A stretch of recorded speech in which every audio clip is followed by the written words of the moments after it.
What is up, ladies and gentlemen? But most of all, you ladies out there, thanks for clicking on another episode of Break the Silence. I am your host, Cyborg.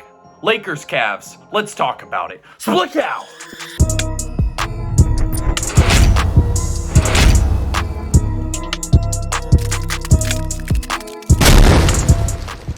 We had a little Sunday afternoon action between the Cleveland Cavaliers and the Los Angeles Lakers, and it was a very entertaining basketball game to watch, at least for the first half and into the third quarter when it was still a game. The Cavs did end up pulling away, winning it 114-100. But I want to talk about both of these teams because this is the first time I personally have watched the Lakers since opening night. I don't think they're a very good basketball team, so I don't think they're worth my time. As far as when you're looking for games to watch, everyone else in the world is watching the Lakers. Every media member wants to talk about the Lakers every game. Personally, I don't think they're that good. I don't think they're worth watching. But we're going to talk about them here because they were the only NBA game on against the Cleveland Cavaliers, a team that I am very high on, a team I think is a real contender in the Eastern Conference and potentially in the entire NBA. But we're going to break down both teams and some incredible performances from both sides, including a guy who I think is second or third in the early MVP conversation. But first, please take a second to like and subscribe to the channel. We are almost at 500 subscribers and we're getting so close. So would appreciate any of the support I can get. So appreciate y'all out there. But let's talk about it here. And let's start with the Los Angeles Lakers because I'm so far out on this team. I don't think it's very good. I don't know what this roster is. It's very poorly constructed. It's poor at a lot of things. It doesn't rebound well.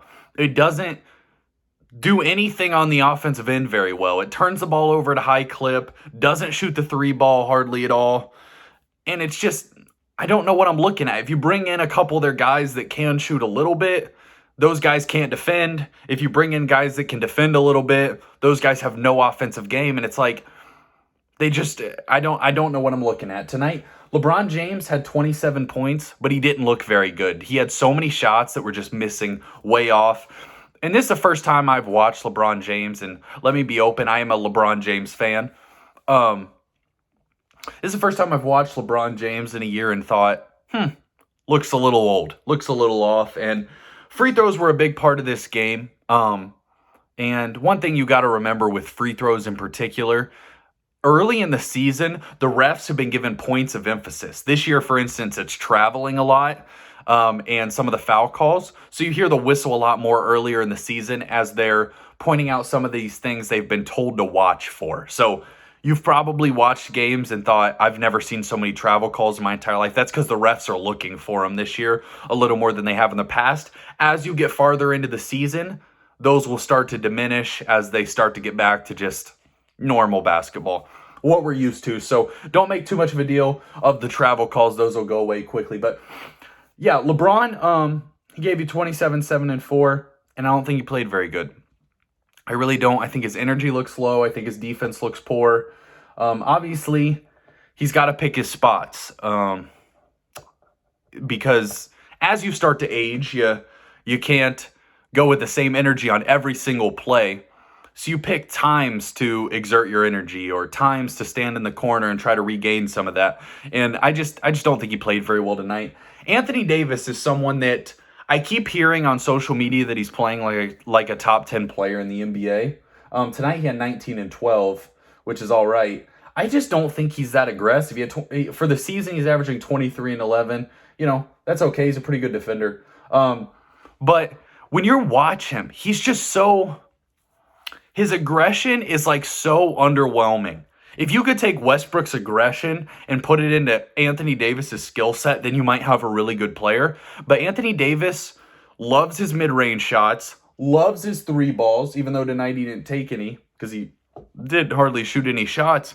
But this was a guy that we talked about, not we, but the media talked about, could he potentially be a top 5 player in the NBA? Could he be the top player in the NBA, especially after that 2020 finals run they made?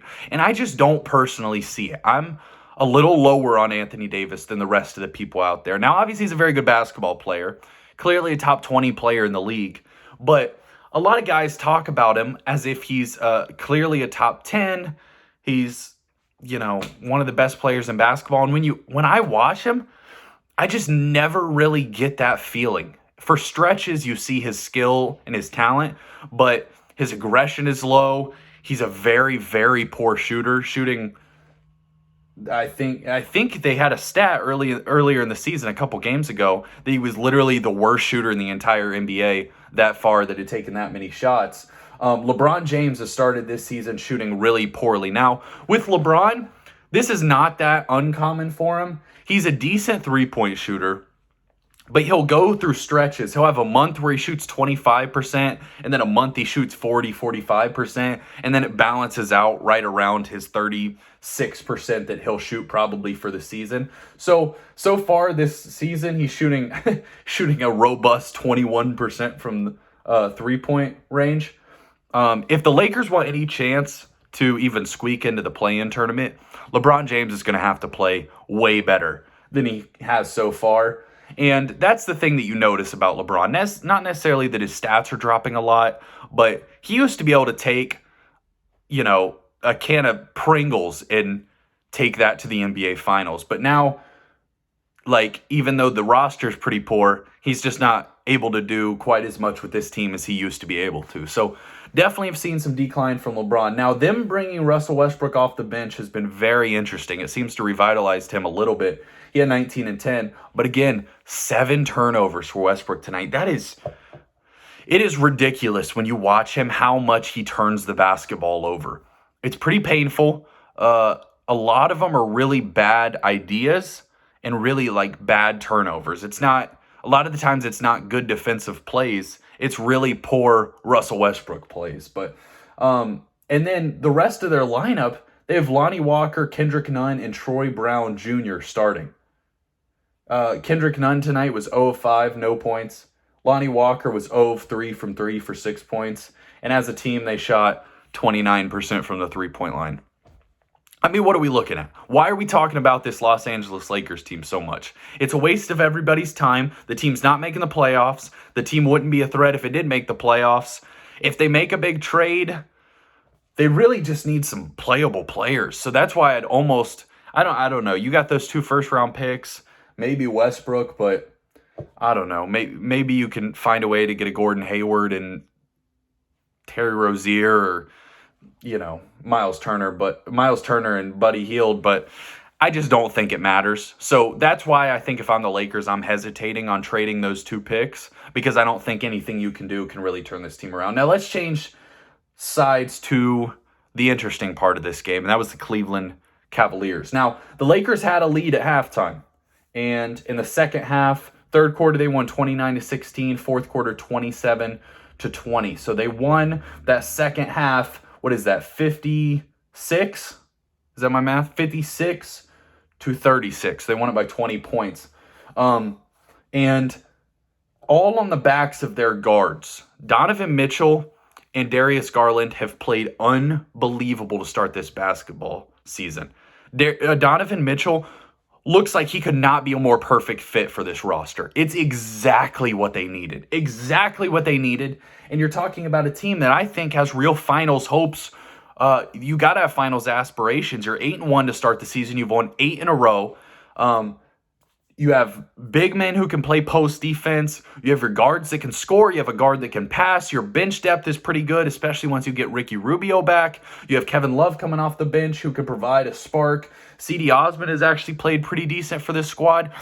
The Cavs have everything you look for in a roster, aside from a little bit lacking perimeter defensively. I don't think they always play great defense. There's been times where I've been like, I'd like to see them close out on shooters a little better. I'd like to see them fight over screens a little harder. Now, the little bit of a problem as far as that goes, and I've talked about this before, it's hard for them to switch a lot because their players are such different sizes. When you got Garland and Mobley, Garland, Jared Allen, Donovan Mitchell, Jared Allen, they're so different sizes that you don't want Jared Allen switched on to Garland's man and vice versa. So you really have to be intentional when you switch or fighting over those screens. And that's something that they'll start to develop as the season goes along and they get used to playing with each other. But that's the only slight concern I have. Now, when you're talking about the Eastern Conference, the question is, can you beat Giannis? That's what it comes down to in the Eastern Conference. Can you take down Giannis Antetokounmpo and the Milwaukee Bucks? In fact, the Bucks won last night without Giannis even playing. And Chris Middleton hasn't played at all, and they're 9-0. This is a juggernaut of a basketball team that will be very interesting when the Cleveland Cavaliers run up against them. Now, they do have some big guys. Jarrett Allen, Evan Mobley, pretty good paint defense. So can you do as good a job as any on Giannis? Potentially. Do you have Mobley try to guard him on the perimeter? I don't know exactly what those matchups will look like, and I'm really interested to watch. But this Cavs team, they shot the lights out from the free throw line, kind of like a 32 of 36 from the free throw line is crazy. If you shoot like that from the free throw line, you're not losing basketball games. And they also rebounded well tonight. Again, their bench played so. Kevin Love was a plus 22, which was by far the best on the team. The interesting thing a little bit is seeing how Karis LeVert, how you can get him incorporated into this lineup with Donovan Mitchell and Darius Garland, because to an extent you got to figure out how to play that third offensive role, and that's pretty tough for some guys, because at times you almost become a catch and shoot 3-ball guy. Tonight LeVert got 10 shots up, and that's probably a little less than he's used to. So that's something he's going to have to figure out, playing as that third scorer. And then even at times when Mobley's hot or Kevin Love's hot, can you be that fourth guy? But they have so many shot creators, so many good passers on the squad. And I think right now, Donovan Mitchell, he's in the MVP race. He's averaging 31 points, 7.1 assists. 7.1 assists is excellent from Donovan Mitchell. I love the way he's playing. I love the way the Cavs are playing basketball. This is absolutely a real threat. This is a real team. Don't think it's early season. Don't think it's any of those sorts of things. This is a real basketball team that's going to be around at the end of the season. Obviously, if everyone stays healthy. But that's all we got for you right now. We're going to go try to watch some of these other games, and if they're worth talking about it, we will talk about it. But appreciate y'all watching. Don't forget to subscribe. Cyborg out.